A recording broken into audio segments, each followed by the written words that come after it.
Hello friends, welcome to our channel మనసు and తనువు. మన ఛానల్లో రన్ అవుతున్న స్టోరీ ప్రేమ అంటే అనే స్టోరీలో ఫైనల్ ఎపిసోడ్కి రీచ్ అయిపోయాం. మరి ఫైనల్ ఎపిసోడ్కి వెళ్ళే ముందు ప్లీజ్ దయచేసి మన ఛానల్ని లైక్ చేయండి, షేర్ చేయండి, కామెంట్ చేయండి. సబ్స్క్రైబ్ మాత్రం అస్సలు మర్చిపోవద్దు. మీరు సబ్స్క్రైబ్ చేస్తూ ఉంటే ఇంకా కొత్త కొత్త స్టోరీస్ మేము తీసుకురావడానికి ప్రయత్నిస్తుంటాం. మరి మనం మన స్టోరీలోనికి వెళ్ళిపోదామా?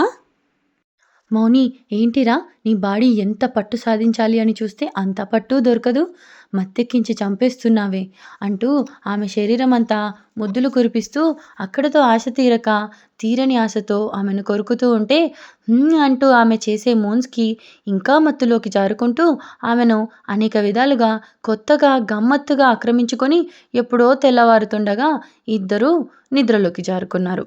ఎప్పుడో మెలకువ వచ్చి ఫ్రెష్ అయ్యి కిచెన్లోకి వెళ్ళి చూస్తే అన్ని డిషెస్ ప్రిపేర్ చేసి అక్కడ టేబుల్ మీద ఉంటే బ్రేక్ఫాస్ట్ స్కిప్ చేసి లంచ్ చేస్తూ టీవీ ఆన్ చేసి చూస్తుంటే పరువం వానగా నీడు కురిసీనులి అన్న సాంగ్కి తిన్న ప్లేట్లో చేతులు కూడా కడుక్కోవడం మర్చి అలాగే ఇద్దరూ మళ్ళీ కొత్తగా ఉన్న దాహాన్ని తీర్చుకోవడం ప్రారంభించి క్రమంగా అలసి సొలసి సాయంత్రానికి నిద్రలోకి చేరువయ్యారు.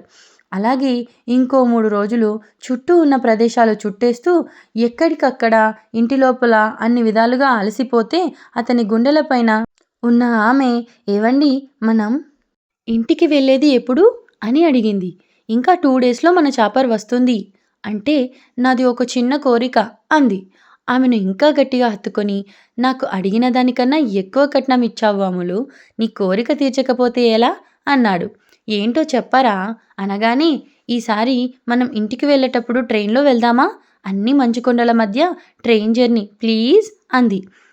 ఓకే అంటూ తన ల్యాప్టాప్ ఓపెన్ చేసి first class AC tickets book చేశాడు.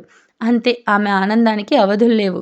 ధీరాని గట్టిగా హత్తుకొని థ్యాంక్స్ అండి అంది.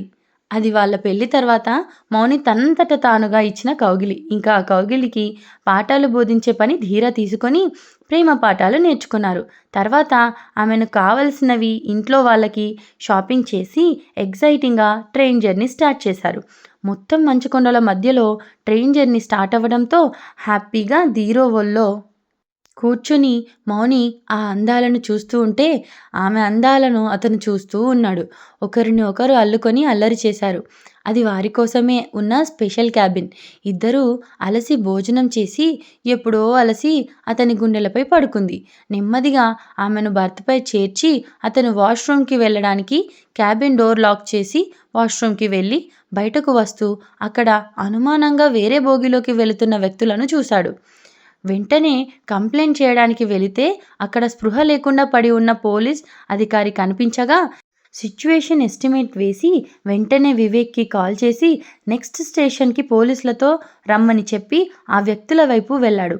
నలుగురు ఆల్మోస్ట్ 3 బోగీలు దాటి అందరూ మత్తు నిద్రలో ఉంటే చిన్నపిల్లలను కిడ్నాప్ చేసి ఒక బాంబ్ ఆ పాపకు ఫిక్స్ చేసే టైంకి అక్కడికి చేరిన ధీర తన పేరుకు తగ్గట్లుగా ధీరుడిగా తన రొమ్ము విరిచి సింహం జూలు వదిలించినట్లుగా జూలు హెయిర్ని ఎగిరేస్తూ ఒక్క దూకుతో వాళ్ళను చేరి గట్టిగా ఒక్కొక్కడికి చెంప చెల్లు మనిపించి ఆ పాపను ఒడిలోకి తీసుకున్నాడు.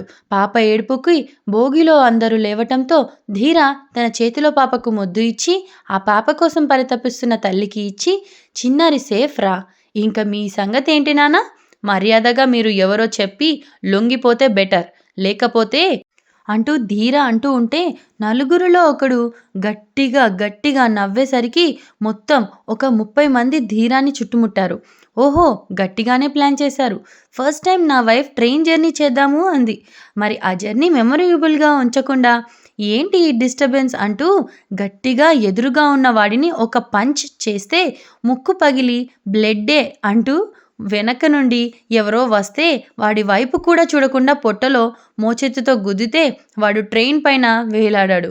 అలా ఒకసారి పోకిరిలో మహేష్ బాబులాగా, మరోసారి మిర్చిలో ప్రభాస్ లాగా, మరోసారి RRRలో రామ్ చరణ్ లాగా, ఒకసారి ఇద్దరిని మరోసారి ముగ్గురిని ఉతికి ఆరేసిన వారిని మడత పెడుతున్న టైంలో ఒకడు ఐరన్ రాడ్తో ధీరా నెత్తి మీద కొట్టాడు. మరీ సినిమా హీరోలాగా కాకుండా మన సిరీస్ హీరోలాగా ఒక్కసారి తలను పట్టుకొని మోకాళ్ళ మీద కూర్చుని పడిపోయాడు. అప్పుడు మిగిలిన రౌడీ బ్యాచ్ అరే ఆ బామ్ ఆ పాపకు కాదు వీడికి కట్టండి అని హిందీలో చెప్పుకుంటుంటే ధీరాకు తలకు తగిలిన గాయంతో కంటి మీద కారుతున్న రక్తాన్ని చూసి ఒక చిన్న స్మైల్ ఇచ్చి అరే మేరా భారత్ మహాన్, నా మాతృభూమి గొప్పదిరా, మా జోలికి వస్తే క్షమించి వదిలేస్తాం, కానీ మా మాతృభూమి జోలికి వస్తే ముక్కలు ముక్కలు చేస్తాం అంటూ ఎగిరి ఒక్క తన్ను తన్ని ధీర తలపై కొట్టిన వాడిని తన్నగానే వాడు ట్రైన్లో నుండి బయటపడ్డాడు. మిగిలిన వాళ్లకు కూడా తనదైన స్టైల్లో బుద్ధి చెప్పి పక్కన ఉన్న ఒక బెడ్షీట్ చింపి అందరి కాళ్ళు చేతులు కట్టే టైంకి స్టేషన్ వచ్చింది. రక్తం ఒడుతూ ధీర ఒక దేశ సైనికుడిలా కనిపిస్తూ ఉంటే అక్కడికి వచ్చిన వివేక్ ఇంకా పోలీస్ వాళ్లను అదుపులోకి తీసుకున్నారు. ధీర కండిషన్ చూసి డాక్టర్ దగ్గరకు వెళ్ళి వివేక్ తీసుకువెళ్ళబోతుంటే ఒరే వివేక్, ముందు మీ చెల్లి దగ్గరికి పద, అసలే పల్లెటూరు అమ్మాయి అంటూ వివేక్కు కన్ను కొట్టాడు ధీర. ఇప్పుడు ఆ పిల్ల ఈ పిల్లవాడిని కొంగుకు కట్టేసుకుంది అంటూ వివేక్ ధీరాను మౌనికకు దగ్గరకు తీసుకువెళ్ళాడు. అంతే, వాళ్ళు ఇంకా హ్యాపీలీ ఎవర్ ఆఫ్టర్. మౌనిక అందం మరియు అణకువతో హీరోని కొంగున కట్టేసుకుంది. మరో 2 సంవత్సరాలలో వారికి పండంటి కవలలు పుట్టారు.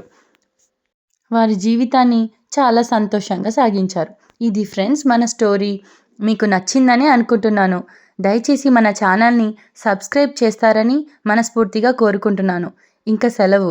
మరొక ఎపిసోడ్తో మరొక స్టోరీతో మళ్ళీ మీ ముందుకు వస్తాను. Bye friends. Thank you.